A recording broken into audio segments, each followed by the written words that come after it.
우리 이 시간 하나님 말씀 보겠습니다. 함께 하나님 말씀은 마태복음 25장 31절부터 46절까지의 말씀입니다.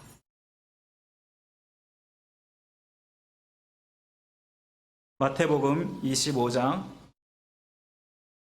31절부터 46절까지의 말씀, 한 절씩 교독하시고 마지막 절은 함께 합독하도록 하겠습니다. 제가 가지는 성경으로 신약성경 44면에 있습니다. 제가 먼저 읽습니다. 인자가 자기 영광으로 모든 천사와 함께 올 때에 자기 영광의 보좌에 앉으리니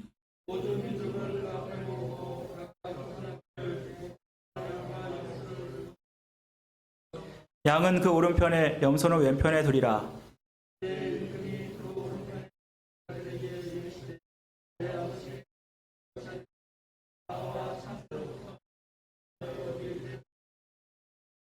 내가 줄일 때에 너희가 먹을 것을 주었고 목마를 때에 마시게 하였고 나그네 되었을 때에 영접하였고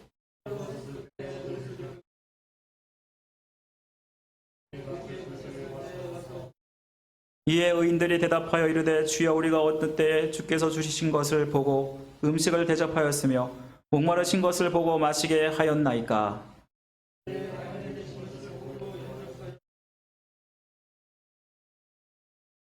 어느 때에 병드신 것이나 옥에 갇히신 것을 보고 가서 배웠나이까 하리니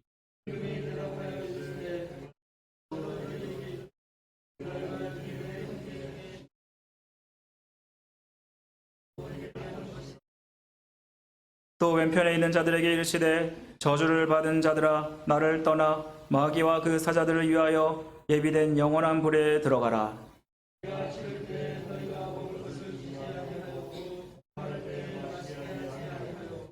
나그네 되었을 때에 영접하지 아니하였고 헐벗을 때에 옷 입히지 아니하였고 병들었을 때와 옥에 갇혔을 때에 돌보지 아니하였느니라 하시니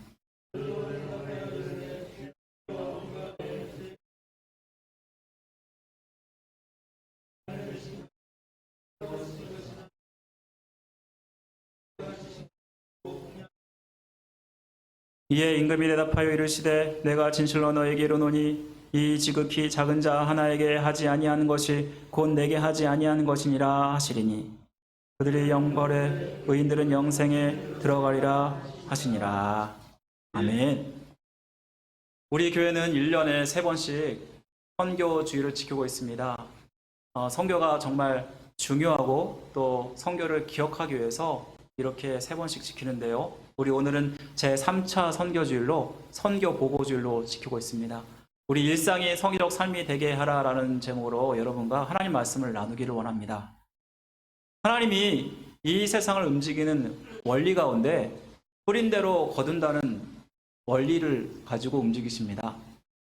우리가 뿌리지 않은 데서 거둘 수가 없고요. 엉뚱한 열매를 또한 기대할 수 없는 것입니다. 아무 노력도 수고도 하지 않았는데 뭔가를 거두기를 기대한다는 것은 정말 도둑놈식보가 아닐까 생각하게 됩니다. 세상의 원리는 원인이 있으면 반드시 그 결과가 있기 마련인데요. 최근에 미국 예일대학교 캘리포니아 대학은 사회관계의 좋고 나쁨이 사망률에 어떤 영향을 미치는지에 대해서 공동 연구를 실시했습니다. 이 연구도 마찬가지로 인과응보의 그러한 원리가 세상에서 작동하는지를 연구한 것인데요. 그런데 이 무작위로 선택한 7,000명을 대상으로 9년간 추적해서 그 결과를 알아본 결과 주위 사람들과 원만하게 지내고 남을 기꺼이 돕는 사람은 마음이 좁고 남에게 해를 끼치더라도 자신의 이익을 확보하려는 그러한 사람보다 건강 상태가 훨씬 좋았고 또 후자의 사망률이 1.5배에서 2배가량 더 높은 것으로 나타났다고 합니다. 인종과 계층 또 생활 습관 이런 것이 달라도 같은 결과를 보였다고 합니다. 연구가들은 이 결과를 토대로 착한 일을 하면 수명을 연장할 수 있고 그렇지 않으면 수명이 짧아진다 이런 결론을 내렸다고 합니다. 이 세상에서 이와 같이 인과응보의 결과가 나타나듯이 우리의 신앙도 마찬가지입니다. 우리는 이 세상에서 어떻게 살아가냐에 따라서 자기의 결산표를 가지고 분명히 하나님 앞에 서게 될 것입니다. 하나님 앞에 심판대 앞에서 하나님의 뜻대로 잘 살았다면 우리가 상을 받게 되겠지만, 만약 하나님 뜻대로 살지 않고 내 욕심대로 세상에 치우쳐서 우리가 그렇게 살았더라면 우리는 분명히 벌을 받게 될 것입니다. 그렇다면 우리는 어떻게 사는 것이 하나님 앞에 좋은 결산표를 얻을 수 있는 그러한 비결일까 오늘 살펴보고자 하는데요. 오늘 본문은요, 예수님이 천국 비유를 말씀하시는 것인데요. 마태복음 25장에 보면 천국 비유가 총 3가지가 등장합니다. 1절에서 13절에 보면은 열처녀 비유가 등장하고요. 또 14절부터 30절까지의 말씀 보면은 달란트 비유가 등장합니다. 그리고 31절부터 46절 오늘 본문을 보면은 양과 염소의 비유가 등장합니다. 이 3가지 비유는 우리가 종말의 시대를 살아가면서 어떻게 살아가야 할지를 우리에게 말씀해 주고 있는 비유라고 할 수 있습니다. 이 중에서 오늘 본문 양과 염소의 비유는 예수님의 재림과 심판 때에 무슨 일이 일어나는지를 우리에게 자세하게 보여주고 있습니다. 다시 오실 예수님을 기다리면서 하나님 나라를 기다리는 자의 모습은 또한 어떤 모습으로 살아가야 할지를 또한 우리에게 교훈해 주고 있습니다. 먼저 우리는 하나님의 심판을 두려워하면서 또 하나님의 심판을 준비하는 자로 살아야 한다는 것입니다. 우리 오늘 31절과 33절 말씀 우리 한번 다 같이 한번 보겠습니다. 31절부터 33절까지 말씀 우리 함께 읽어보도록 하겠습니다. 다 같이 시작. 인자가 자기 영광으로 모든 천사와 함께 올 때에 자기 영광의 보좌에 앉으리니 모든 민족을 그 앞에 모으고 각각 구분하기를 목자가 양과 염소를 구분하는 것 같이 하여 양은 그 오른편에 염소는 왼편에 두리라. 아멘. 이 본문에서 인자는 사람의 아들이란 뜻입니다. 주로 성육신하신 예수님께서 자기를 인자라고 많이 얘기하셨습니다. 이 명칭은 굉장히 독특한 명칭이라고 할 수 있는데 이 말씀이 가장 먼저 나오는 것이 다니엘서입니다. 다니엘서 7장 13절의 말씀을 보면은 다니엘이 환상 중에 마지막 날에 예수님께서 어떻게 이 땅 가운데 임하시고 계시는지를 보여주는 구절이라고 할 수 있는데, 제가 한번 읽어보면 내가 또 밤 환상 중에 보니 인자 같은 이가 하늘 구름을 타고 와서 옛적부터 항상 계신 이에게 나아가 그 앞으로 인도되매 그에게 권세와 영광과 나라를 주고 모든 백성과 나라들과 다른 언어를 말하는 모든 자들이 그를 섬기게 하였으니 그의 권세는 소멸되지 아니하는 영원한 권세요 그의 나라는 멸망하지 아니할 것이니라. 이 말씀에 보면은 예수님께서 이 인자라는 말을 사용하신 그 이유는 바로 그 자신이 메시아임을 우리에게 보여주는 것입니다.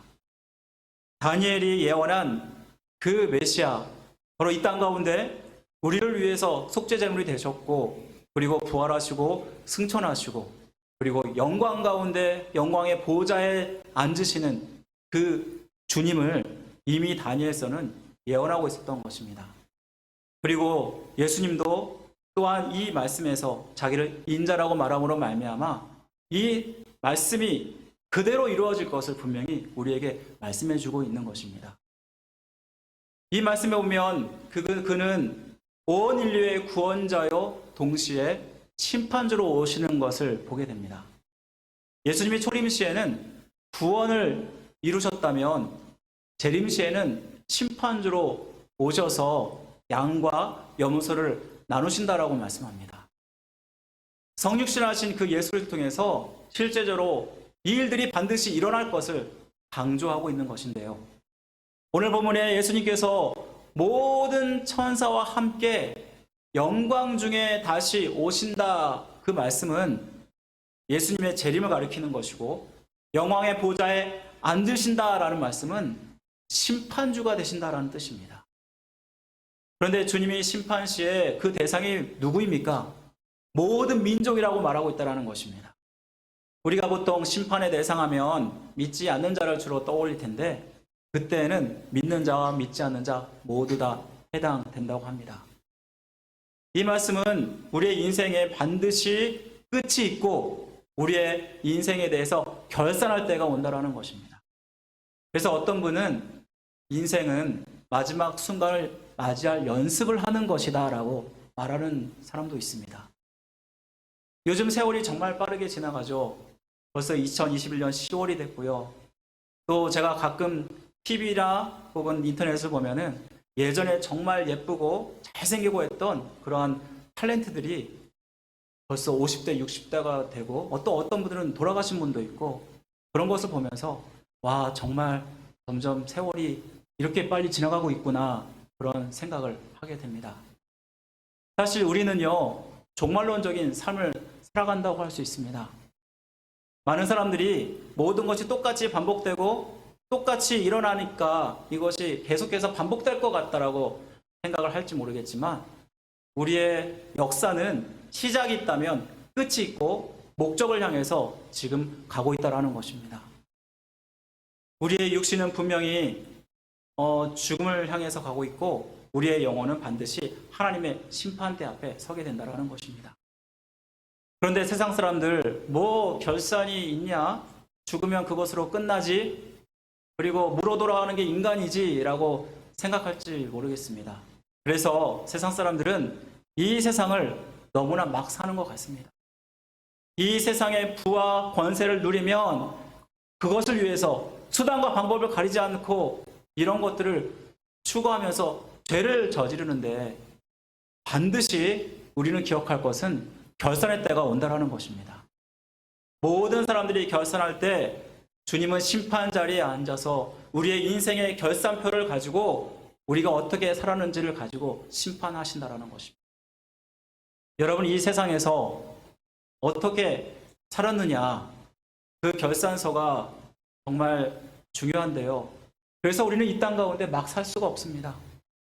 우리는 결산을 준비하는 자로 이 땅을 살아가야 하는 것입니다. 사랑하는 성도 여러분, 어떠한 결산표를 지금 작성해 가고 계십니까? 무엇을 준비하고 계십니까? 하나님 앞에 결산을 준비하는 삶은 그럼 도대체 무엇일까요? 바로 선교적인 삶을 사는 것입니다. 선교적 삶하면 신앙의 본질인 복음을 전하는 삶을 이야기합니다. 우리가 교회에서 보통 선교사 하면 선교에 헌신하여 복음을 전하는 사람을 말할 것입니다. 그리고 우리는 보통 선교하면은 선교에 자기의 인생을 드린 특정 인물들을 생각하기 마련입니다. 사실 선교는요, 선교사만 해당되는 일이 아닙니다. 모든 그리스도인들에게 해당되는 일입니다. 주님은 지상 명령을 주실 때 어느 한 특정인에게 주신 것이 아니라 모든 믿는 자에게 주셨다라는 것입니다. 따라서 우리가 선교의 사명을 감당하는 것이 정말 필요한데, 그런데 우리가 선교의 사명하면 전도지를 들고 사람들에게 복음을 전하고 전도하는 것만을 생각하는데 그렇지 않다라는 것입니다. 바로 우리의 일상 자체가 선교가 되도록 해야 한다라는 것입니다. 선교적 삶이란 미셔널 라이프라고 하는데 모든 크리스천들이 선교적 삶을 살아감으로 일상이 하나님이 기뻐하시는 삶을 살아가는 것을 이야기할 것입니다. 그렇다면 그리스도인들이 살아가야 할 선교적 삶이 구체적으로 오늘 본문에서는 무엇이라고 이야기하고 있습니까? 오늘 본문에 예수님께서는 심판주가 되셔서 목자가 양과 염소를 나누듯이 사람들을 오른편과 왼편에 나누게 될 것이라고 말씀하고 있습니다. 그런데 이스라엘에서 오른편은 영광의 자리이고 왼편은 부정적인 자리입니다. 주님은 이 말씀대로 오른편에 있는 자들에게 무엇이라고 선포하고 계십니까? 오늘 34절 말씀 한번 다 같이 읽어보도록 하겠습니다. 34절 말씀입니다. 한번 다 같이 읽겠습니다. 시작. 그때 임금이 그 오른편에 있는 자들에게 이르시되 내 아버지께 복받을 자들이여 나와 창세로부터 너희를 위하여 예비된 나라를 상속받으라. 이 말씀에 보시면 오른편에 있는 사람들을 복받은 자들이라고 얘기하고 있고 이들에게 천국을 선포하고 있는 것을 보게 됩니다. 반면에 왼편에 있는 자들에게는 어떻게 할까요? 41절에 보시면 또 왼편에 있는 자들에게 이르시되 저주를 받은 자들아 나를 떠나 마귀와 그 사자들을 위하여 예비된 영원한 불에 들어가라 라고 말씀하고 있습니다. 이 저주를 받은 자들아 이야기하면서 지옥불에 떨어지도록 선포하고 있는 것을 보게 됩니다. 이들에게 이렇게 천국과 지옥을 가르는 그 기준이 무엇이었나요? 이 말씀에 보면은 사랑을 실천했느냐 마느냐였습니다. 우리 먼저 천국에 간 사람들 35절부터 36절 말씀 한번 보시기 바랍니다.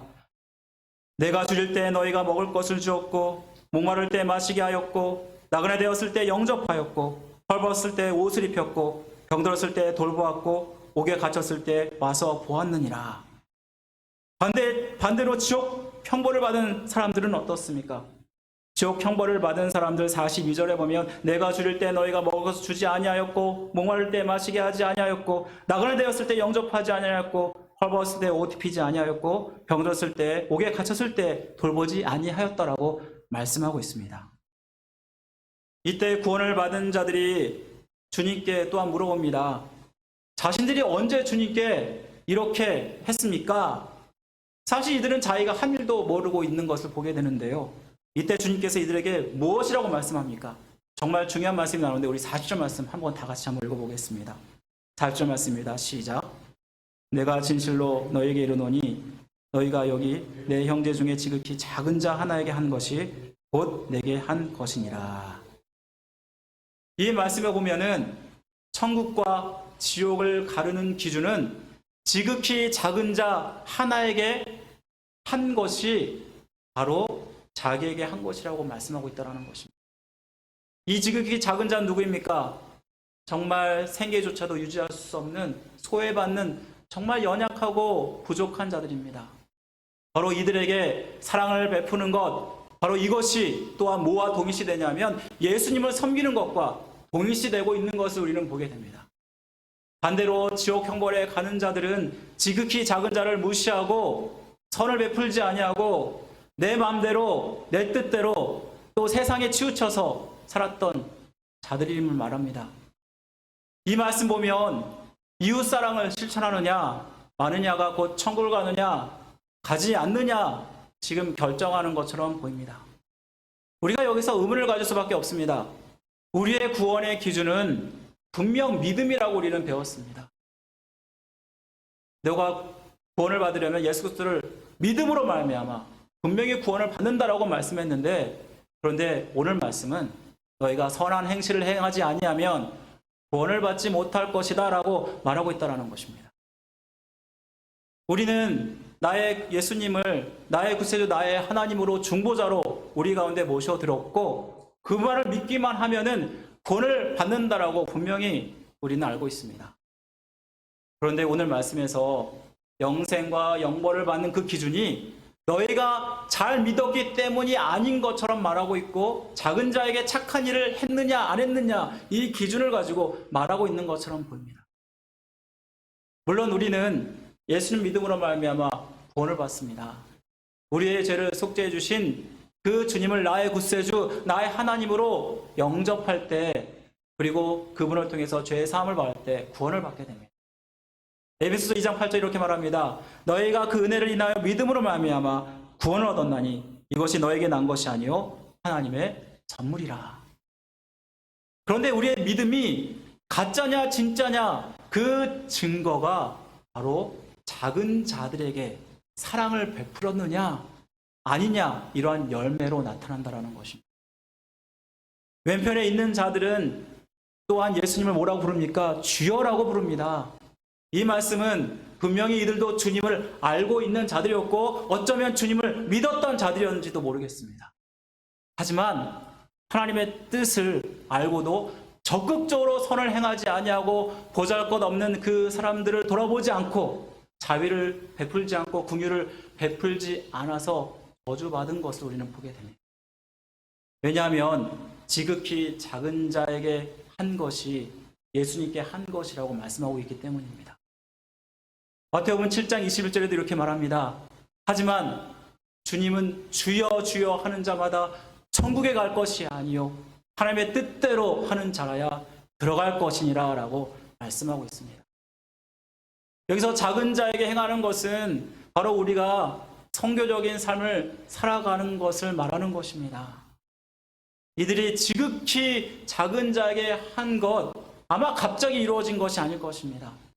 그들이 예수 그리스도를 믿고 주님의 그 큰 사랑을 깨닫고 나서 그 큰 사랑을 자기의 삶 가운데 평상시에 실천한 것이 바로 그들의 모습이었을 것입니다. 한 영혼에 대한 안타까움을 가지고 주님이 보여주신 그 사랑의 마음을 가지고 다른 사람을 사랑하고 실천했던 일들이 바로 주님이 기뻐하신 일임을 우리에게 보여주고 있다는 것입니다. 그렇다면 왜 한 영혼을 사랑하는 것을 그렇게 강조하는 것일까요? 한 영혼에게 사랑의 마음을 가지고 우리가 자비와 선을 베풀고 사랑을 베풀면 바로 이것이 빛과 소금의 역할을 감당하게 되고 그리고 복음을 전하는 일이 되기 때문입니다. 다시 말하면 지극히 작은 그 한 사람에게 아낌없는 그 사랑을 쏟아 붓는 것, 바로 그것이 선교적 삶이라고 말할 수가 있는 것입니다. 우리가 매일 사람들을 만납니다. 그리고 이 매일 만나는 사람 우리가 어떻게 대하고 있습니까? 정말 예수님께서 말씀하신 것처럼 작은 자에게 하는 것 예수님께 하듯이 그렇게 하고 있습니까? 아니면 때로는 무시하고 때로는 멸시하고 그렇게 우리는 대하고 있습니까? 우리는 주님께서 원하시는 선교적 삶을 살아가야 됩니다. 또한 우리가 선교적 삶을 살아가시는지는 또한 주님도 다 알고 계십니다. 마태복음 18장 10절에 보시면 이런 말씀이 나옵니다. 삼가 이 작은 자 중에 하나도 없인 여기지 말라. 너에게 말하노니 그들의 천사들이 하늘에서 하늘에 계신 내 아버지 얼굴을 항상 배옵느니라. 우리가 다른 사람에게 사랑을 베푸는 것 곧 주님께 하는 일이고 주님께 하는 일은 곧 하나님께 하는 일이기 때문에 바로 이것이 선교적 삶이 된다는 것입니다. 하나님의 관점에서 늘 생각하고 행동하는 일, 교회 밖의 사람들을 늘 생각하고 어떻게 하면 복음을 전할까? 어떻게 하면 사랑을 통해서 이들에게 복음의 빛을 비출까? 이것을 항상 고민하는 사람, 바로 이것이야말로 하나님이 기뻐하시는 삶이라는 것입니다. 그리고 복음을 들고 끊임없이 이 세상에서 방황하고 힘들어하는 사람들에게 복음을 전하는 것이 주님이 기뻐하시는 삶이라는 것입니다. 우리가 올해 2021년 선교를 열심히 해왔습니다. 선교를 작정하고 또 우리가 나름대로 물질로 기도로 선교사님들을 후원해왔습니다. 또 코로나로 어려운 이때 오히려 한 명 더 선교사님을 작정하여서 후원하고 있습니다. 정말 우리가 잘 해오셨는데요. 또한 우리가 물어볼 것이 있습니다. 나는 항상 하나님의 관점에서 늘 생각하고 행동하며 복음을 들고 세상에 소외되고 방황하는 이러한 자들에게 열심히 선행과 사랑을 베풀고 있는가? 선교적인 삶을 최선을 다해서 살아가고 있는가? 여러분에게 묻고 싶습니다. 정말 이 선교적 삶, 이것이 사랑의 삶이 나의 심판의 그러한 형벌을 받느냐, 천국에 가느냐, 이것을 좌우한다면 얼마나 두렵고 떨림으로 이 일들을 이루어 가야 되는지를 이 말씀은 보여주고 있지 않습니까? 혹시 나는 말뿐이고 행함이 없는 모습은 아니지 않나? 정말 하나님 앞에 드릴 만한 모습인가? 우리가 스스로 돌아보시고 정말 하나님께서 기뻐하시는 사랑의 삶, 선교적 삶을 정말 사셔야 합니다. 말씀을 맺습니다. 선교는 특정인의 특정한 삶이 아니라 주님을 만난 모든 사람들이 자연스럽게 하는 반응이라고 할 수 있습니다. 특히 코로나 시대에 이 선교가 많이 위축되어 있는 이 상황 속에서 우리의 삶의 자리, 바로 그 자리가 우리가 선교할 수 있는 자리임을 오늘 말씀은 보여주고 있습니다. 사랑하는 성도 여러분, 나의 직장이, 나의 학교가, 그리고 나의 가정이 정말 한 영혼을 품고 안타까워하는 마음으로 정말 한 영혼을 섬기는 자리가 되었으면 좋겠습니다. 예수님께서 이 땅 가운데 자기를 다 희생하셔서 모범을 보여주신 것처럼 우리가 이들을 향해서 끊임없이 사랑을 베풀고 그리고 빛과 소금의 역할을 감당할 때 바로 이것이 하나님께서 보고 계시고 듣고 계셔서 하나님을 기쁘시게 하는 그런 모든 일이 될 줄 믿습니다. 성교 삶을 통해서 정말 하늘나라에 우리가 갔을 때 정말 너 잘했다 하나님께 칭찬받는 모든 성도 여러분들 되시기를 주님의 이름으로 간절히 축원드립니다.